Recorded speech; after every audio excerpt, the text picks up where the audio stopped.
Kayra Swift 18 yoshli maktab o'quvchisi. U Tennessi shtatidagi oilasining qasrida yolg'iz yashaydi. Qizning ota-onasi muvaffaqiyatli yuristlardir. Shuning uchun ular deyarli uyda emaslar. Qizini kerakli narsalari bilan ta'minlaydilar. Kayra o'zini omadsiz maktab o'quvchisi deb his qiladi, chunki u hayotda hech qanday shaxsiy ish qilmagan. Keyingi tong uning uchun alohida ahamiyatga ega bo'ladi, chunki maktabda bir nechta kitob yozish bilan mashhur bo'lgan ijodiy yozish o'qituvchisi Jonathan Miller paydo bo'ldi. Qorong'u o'rmon bo'ylab maktabga borganidan so'ng qiz o'qituvchi bilan shaxsiy tanishish uchun boshqalardan oldin darslarga keladi. Dastlabki daqiqalardan boshlab Kayra Jonathanning adabiyotdagi keng bilimlari va uning yoshiga mos kelmaydigan g'ayrioddiy donoligi bilan hayratda qoldiradi. O'qituvchi qizdan kitoblarning ma'lum bir ro'yxatini o'qishini so'raydi. Ammo ma'lum bo'lishicha, u allaqachon ko'rsatilgan barcha asarlarni o'qigan. Vinni Kayraning yengiltak qiz do'sti. U o'qituvchi va maktab o'quvchisining suhbatini to'xtatib, qizga dars boshlanishidan oldin nonushta taklif qiladi. Shu bilan birga Jonathanning kabinetiga jismoniy tarbiya o'qituvchisi va uning eng yaqin do'sti Boris Filmer keladi. Birinchi stolda darsliklarni ko'rib, Boris Henry Millerning erotik romanlarini topadi va ba'zi satrlarni keltirib, Jonathanni hijolat qiladi.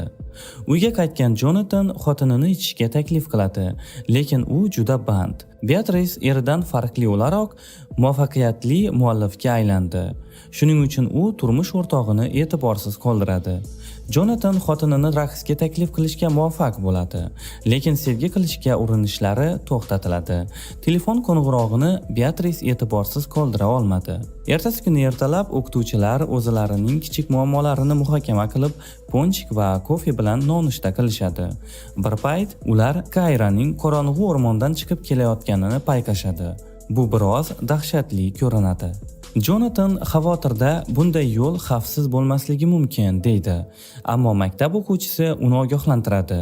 Bu yerda eng xavfli narsa o'zim deydi. O'qituvchi va Kayra yolg'iz qolganda Vinni Borisning e'tiborini jalb qilish uchun kitoblarni yerga tashlaydi. Qiz jismoniy tarbiya o'qituvchisiga bo'lgan qiziqishini yashirmaydi va u bilan sevgi qilishdan xursand bo'lishini aytgandek bo'ladi. Qiz do'stining xatti-harakati Kayrani hayratda qoldiradi. Kayra nima haqidadir yozishi kerak, ammo u hech narsa yoza olmasligini dugonasiga aytadi, chunki miyasiga hech narsa kelmayapti. Shunda uning dugonasi unga Jonathan haqida yozishini maslahat beradi, ya'ni o'qituvchi va o'quvchining munosabatlari haqida. Kayra Vinnining fikriga shubha bilan qaraydi, lekin dugonasi uni Jonathanni sevib qolishga ko'ndirishga muvaffaq bo'ladi. Keyingi darslar davomida qiz o'qituvchini diqqat bilan kuzatib boradi va u haqiqatdan ham unga yoqishini tushunadi. Darsdan so'ng Kayra adabiyot haqida suhbatlashish uchun o'qituvchining kabinetiga tashrif buyuradi. Muloqot davomida ular Tennessi romanlari, she'rlari va madaniyatida umumiy manfaatlarni baham ko'rishlari aniq bo'ladi. Qiz o'z shahrini zerikarli deb biladi, lekin o'qituvchi Viktoriya qishlog'iga tashrif buyurishini taklif qiladi. Kechqurun er-xotin va jismoniy tarbiya o'qituvchisi biroz dam olish uchun eng yaqin barga borishadi. Muloqot davomida Beatrice eriga kitob yozish istagi bo'lmagan yutqazuvchi ekanligini eslatadi. Dam olish kunlari Kayra roman ixlosmandlari yig'iladigan uyga boradi, faqat Jonathan bu yerda bo'lishga umid qilgan holda. Ko'p o'tmay o'qituvchi yig'ilishda paydo bo'ladi va mehmonlardan birining keyingi asarini tinglash uchun qizning yoniga o'tiradi. Talaba erkakning yonida o'zini yaxshi his qiladi, chunki u unga juda qiziq tuyuladi. Biroz vaqt o'tgach, ular sigaret chekish va yaqinlashishni davom ettirish uchun terrasaga kirishadi. Maktab ofisidan tashqarida bir-birlari bilan ko'proq vaqt o'tkazishadi. Ertasi kuni ertalab Kayra o'qituvchilariga kofe bilan muomala qiladi va Borisga ponchiklarini sotishni boshlashni taklif qiladi, chunki ular juda mazali. U tarqatishda yordam berishini va'da qiladi va kompaniya logotipini chizish uchun Vinnini ham taklif qilishni aytadi. Beatrice eriga ishdan charchaganligi haqida xabar beradi va dam olish kunlari shahar tashqarisida piknikka chiqishni taklif qiladi. Tez orada Kayra Jonathan yoniga tashrif buyuradi va o'qituvchi bilan ochiqchasiga noz qarashma qiladi. Lekin u bunga ahamiyat bermaydi. Jonatan qizga sevimli muallifining uslubida hikoya yozishni buyuradi va qiz Genri Millerni tanlaydi. O'qituvchi provokatsion yozish uslubi tufayli erotik romanlar muallifiga shubha bilan qaraydi. Tortishuvlarga vaqt topa olmay, Jonatan qizning tanlovini ma'qullaydi va kabinetni tark etadi. Qizning dugonasi Vinni Kayraning o'qituvchini yo'ldan ozdirishga urinishlarini masxara qiladi. Axir bu kulgili ko'rinardi. Shu payt jismoniy tarbiya o'qituvchisi kirib qoladi va Vinni Donut kompaniyasi uchun logotipda yordam berishini va'da qiladi. Shu payt Kayra uyali telefonini yo'qotganini payqadi va Jonatan uni tasodifan o'zi bilan olib ketganini tushundi. Er-xotin shahar tashqarisiga chiqmoqchi edilar, ammo Beatrice mijoz bilan telefon orqali suhbatlashish bilan band. Rejalar buzilganligini anglagan o'qituvchi talabaning uyiga boradi. Yo'lda kuchli yomg'ir yog'a boshlaydi va Kayra uyning ostonasida jozibador libosda paydo bo'ladi. Romantik atmosfera Jonatanni vasvasaga soladi va ular yomg'ir ostida o'pishishadi. Kayra sodir bo'lgan voqeadan ilhomlanib, o'qituvchi va o'quvchi o'rtasidagi jinsiy munosabatlar haqida erotik hikoya yozadi va qiz o'z ishini Jonatanga yuboradi. Chunki bu hikoyaning bosh rollarida tasodifiy odamlar emas edi. O'qituvchi omborxonaga boradi va u yerda hikoyani o'qiydi. Jinsiy qo'zg'alishni boshdan kechiradi. U yozgan hamma narsani tasavvur qilib, qiz haqida xayol suradi va o'zini o'zi qondiradi. Ertasi kuni ertalab Kayra o'qituvchi bilan uchrashishga shoshiladi. Jonatan o'z ishi haqida fikr-mulohaza olish uchun bu voqea qabul qilinishi mumkin emasligini va hikoyani qayta yozishni talab qilishini aytadi. Qiz biror narsani o'zgartirmoqchi emas, chunki u samimiy xayol va istaklarini baham ko'rgan holda matnni samimiy yozgan. Jonatan yomon baho berishni va qizni imtihondan chetlashtirishni va'da qiladi. Bu esa uni o'zini nazorat qilishni yo'qotishiga olib keladi. Kayra o'qituvchisini qo'rqoqlik va ikkiyuzlamachilikda ayblab tanbeh beradi. O'z ishini olib ketgach, ko'ngli qolgan qiz maktabni tark etadi. Hikoyani maktab direktorining o'rinbosarini pochta qutisiga tashlaganidan keyin albatta. Kechqurun Jonatan uyiga qaytib, xotiniga nima bo'lganini aytib beradi. Ayol maktab o'quvchisining hikoyasini o'qiydi va uni shahvoniy va hayajonli deb biladi. U erini sevishni xohlaydi, lekin tashrif buyurgan Boris romantik lahzani buzib qo'yadi. Ayni paytda Vinni va Kayra yig'laydilar va ichishadi. O'zlarini keraksiz qizlardek his qilishadi. Vinni jismoniy tarbiya o'qituvchisiga erotik xabarlarni yuboradi, lekin u ularni e'tiborsiz qoldiradi. Kayraga erkaklarning befarqligi ta'sir qiladi va u do'stiga biroz zavqlanishni taklif qiladi. Qizlar yechinishadi va o'pishadi. Shundan so'ng ular behayo suratga tushishadi va uni Borisga yuborishadi. Tez orada maktab direktorining o'rinbosari Jonatanga qo'ng'iroq qiladi va Kayradan olingan hikoya tufayli suhbatga taklif qiladi. Erkak bu muammoni xotini bilan baham ko'radi. Ertasi kuni ertalab direktor o'rinbosari Jonatan va Kayradan alohida ularning munosabatlari haqida so'raydi. Erkakning ta'kidlashicha, ular o'rtasida hech qanday noo'rin narsa yo'q edi, chunki u doimo o'qituvchi bo'lib kelgan. Qiz voqealarning o'z versiyasini aytib beradi va uni biroz bezatadi. Natijada Jonatan o'zini himoya qila olmaydi yoki oqlay olmaydi. Erkak hozirgi vaziyatda barcha javobgarlikni o'z zimmasiga oladi. Do'sti adabiyot o'qituvchisini qo'llab-quvvatlamaydi, chunki u ruxsat etilgan chegarani bosib o'tgan deb hisoblaydi. Boris ham maktab o'quvchisi bilan noz qarashma qildi, lekin Jonatandan farqli o'laroq u ruxsat etilgan chegaralarni buzmadi. Jismoniy tarbiya o'qituvchisi behayo fotosuratni olib tashlagan va bu hech narsa bilan tugamaydigan begunoh sevgi ekanligini anglab, Vinnidan qocha boshlaydi. Uyga qaytgach, Jonatan xotini oldida o'zini oqlashga harakat qiladi va Kayra bilan bir to'shakda yotmaganligini isbotlamoqchi bo'ladi. Ammo Beatrice unga ishonmaydi. Natijada turmush o'rtog'i ajrashish uchun ariza berishga va'da beradi va erini ko'rishni istamaydi. Jonatan ham noroziligini bildiradi va yig'ilib qolgan g'azabini sochadi. Do'stining xatti-harakatlari nimaga olib kelganini tushunib, Vinni o'qituvchidan ayblovni olib tashlashni so'raydi. Aks holda Vinni unga qarshi chiqishga va haqiqatni aytishga tayyorligini aytadi. Ammo Kayra qat'iyan rad etadi va do'stini maktab direktori oldida jismoniy tarbiya o'qituvchisi bilan nos-qarashma qilishini fosh qilish bilan qo'rqitadi. Kayra Jonathanning hayotini yo'q qilishni o'zining eng katta yutug'i deb ataydi va bu haqida insho yozadi. Matn yozish uchun o'z kitobida o'qituvchi bilan bir xil uslubdan foydalanadi. U do'stining inshosini g'urur bilan o'qiydi va o'zini zo'ravon shaxs sifatida namoyon qiladi. Shu bilan birga ko'p yillar davomida birinchi marta yer bilan yakson bo'lgan Jonathan yangi kitob yozish uchun ilhom topadi. Bir necha kundan so'ng o'qituvchi va maktab o'quvchisi bir-birlarini payqab, ko'zlarida yosh bilan bir-birlariga qarashadi. Ular bu ularning hayotini o'zgartiradigan bosqich ekanligini tushunishadi. Shuning uchun ular kelajakka umid bilan qarashadi. Sizni shu proyekt ishtirokchisi sifatida tanlanganingiz bilan tabriklaymiz. Siz bu yerda shartlarni bajargan holda o'z hamrohingiz bilan 50 kunni o'tkaza olsangiz, $5 million miqdorida yutib olishingiz mumkin. Agar ikkalangizdan biringiz bu xonani tark etadigan bo'lsangiz, qolgan ishtirokchini oladigan puli $1 million gacha tushib ketishi mumkin.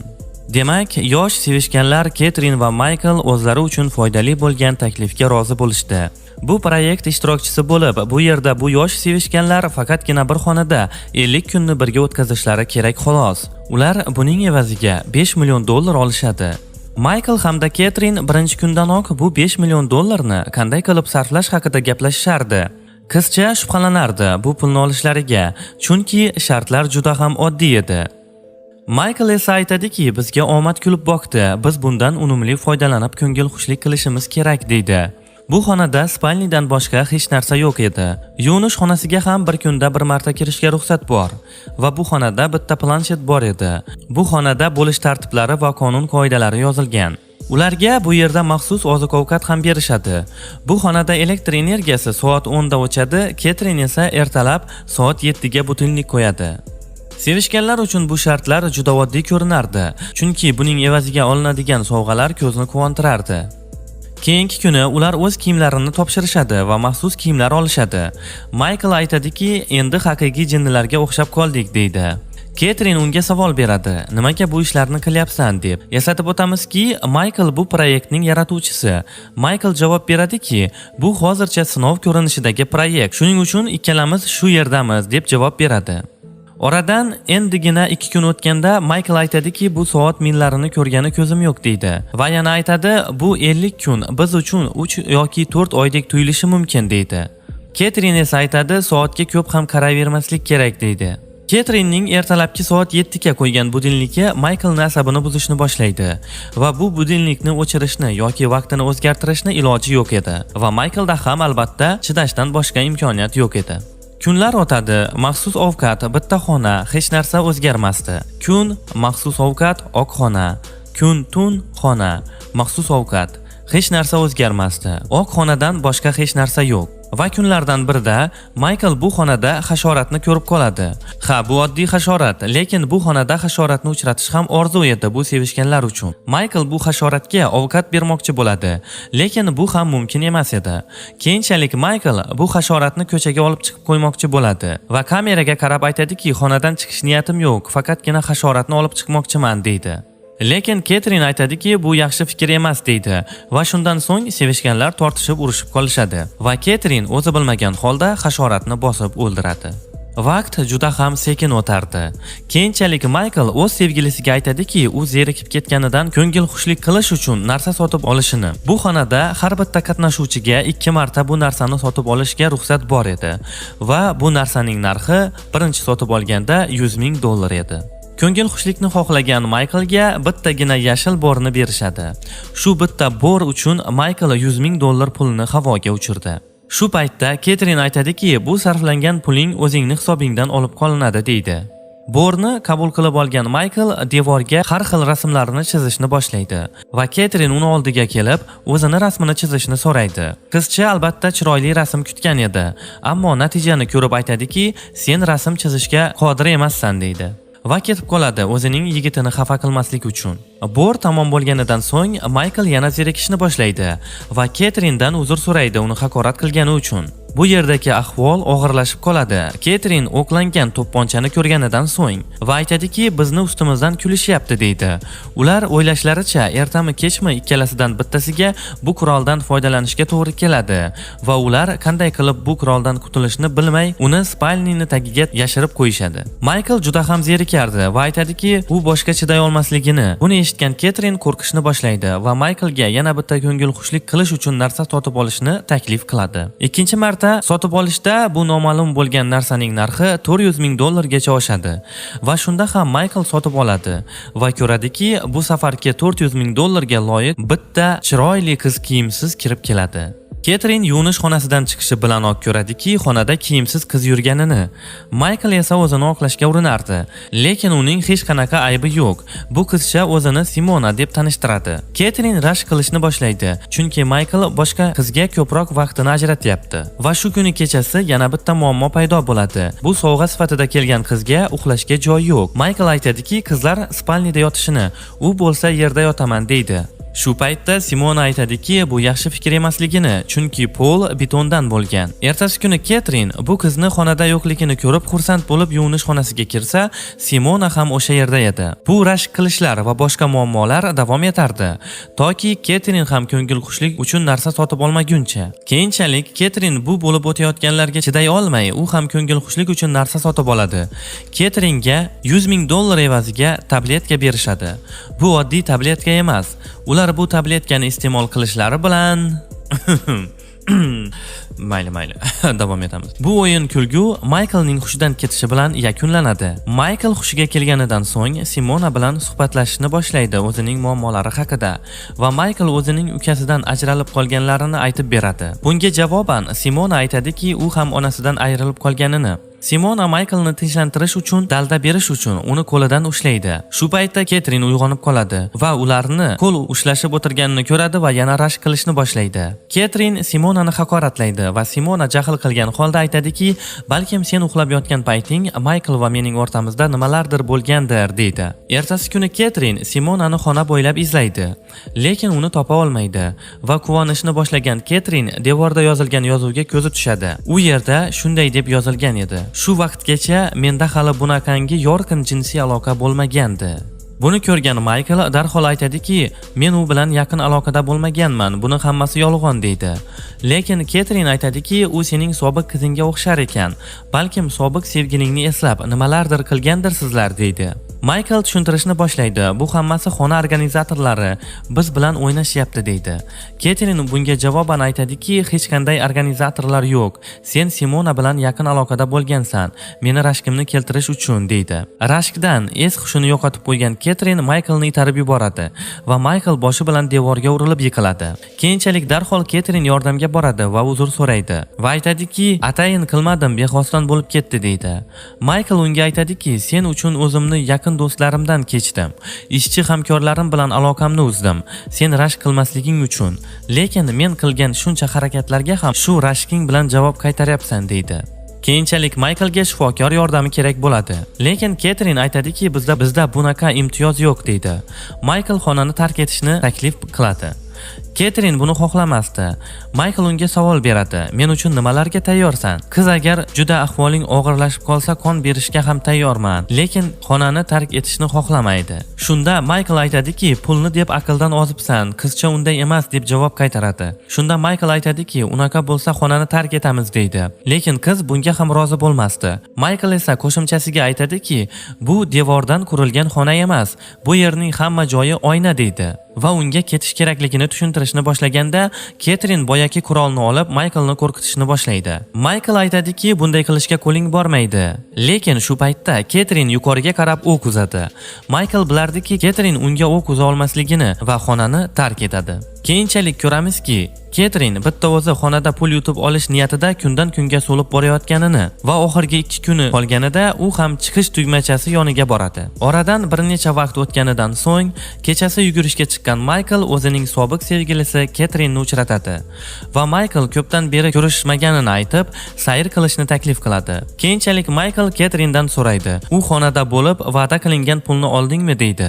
Lekin Ketrin javob bermaydi. Ketrin chiqqan binoning devoridagi yozuv shuni anglatadiki, Ketrin u xonadan chiqmay va'da qilingan pulni olganini. Shu bilan film o'z nihoyasiga yetdi. Agar sizlarga film yoqqan bo'lsa, like bosib kanalga obuna bo'lishni unutmang. E'tiboringiz uchun rahmat. Xayr, salomat bo'ling.